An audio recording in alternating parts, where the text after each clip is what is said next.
மீதும் தமிழ்நாட்டு மக்களின் மீதும் பிரதமர் மோடிக்கு இருக்கும் காழ்ப்பின் வெளிப்பாடுதான் அவரது இரட்டை வேடம் என்றும், வாக்கிற்காக எனது மக்களை அவதூறு செய்வதை பிரதமர் மோடி நிறுத்திக் கொள்ள வேண்டும் என்றும் பிரதமர் நரேந்திர மோடிக்கு முதலமைச்சர் மு.க.ஸ்டாலின் கடும் கண்டனம் தெரிவித்திருக்கிறார்.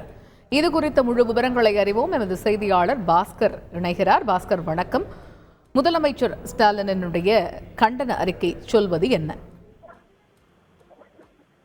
தேர்தல் பரப்புரையில நாகரிக வரம்புகளை மீறாமல் இந்த கொள்கை, கோட்பாடுகள், செயல் திட்டங்கள் மீது ஆக்கப்பூர்வமான விமர்சனங்களை வைக்க வேண்டும். ஆட்சியுடைய சாதனையை செய்து முன்வைத்து வாக்குகளை சேகரிக்க வேண்டும். இதுதான் பிரதமர் மேற்கொள்ளப்பட வேண்டிய நடவடிக்கையாக இருக்க வேண்டும். வெறுப்பு பேச்சுகளின் மூலமாக மக்களிடையே பகை உணர்வை, மாநிலங்களுக்கிடையே குரோதத்தை தூண்டி வருவது நாட்டுக்கு நல்லதல்ல என்பதை இந்த கருத்தாக பதிவு செய்திருக்கிறார். இதன் அறிக்கையுடைய முழு சாராம்சமாகவே இதுவாகத்தான் இருக்கிறது. உத்தரப்பிரதேச மக்களை இழுத்து தொலைக்கும் தென்னிந்தியர்களை பேசுவதாக தமிழ்நாட்டு மக்கள் மீது அபானமான பணியை சுமத்தி இருக்கிறார். இது போன்ற பல்வேறு விதமான ஒவ்வொரு மாநிலத்தினுடைய பிரச்சாரத்துக்கு செல்லும் போதும் தமிழகத்தை ஒட்டி பல்வேறு கருத்துக்களை தெரிவிக்கிறார்.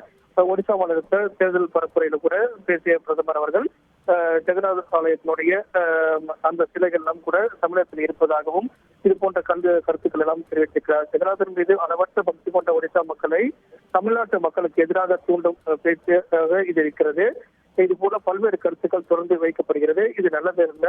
தமிழர்கள் மீது மோடிக்கு இத்தனை காழ்ப்பும் வெறுப்பும் இருப்பது ஏன் என்று கேள்வி எழுப்பியிருக்கிறார். தமிழ்நாட்டுக்கு வரும்போது தமிழ் மொழியை உயர்வாக பேசுகிறார். மற்ற மாநிலங்களுக்கு செல்லும் போது அங்கு பல்வேறு விதமான கருத்துக்கள் தமிழகத்துக்கு எதிராகவும் தமிழக மக்களுக்கு எதிராகவும் இருக்கிறது.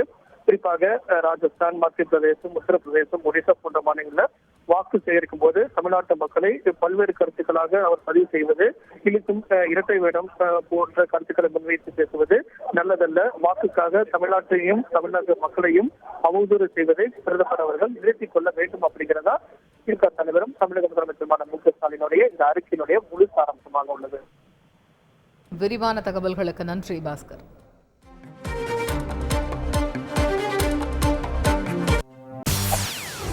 செய்திகளை உடனுக்குடன் தெரிந்து கொள்ள உடனே சப்ஸ்கிரைப் பண்ணுங்க.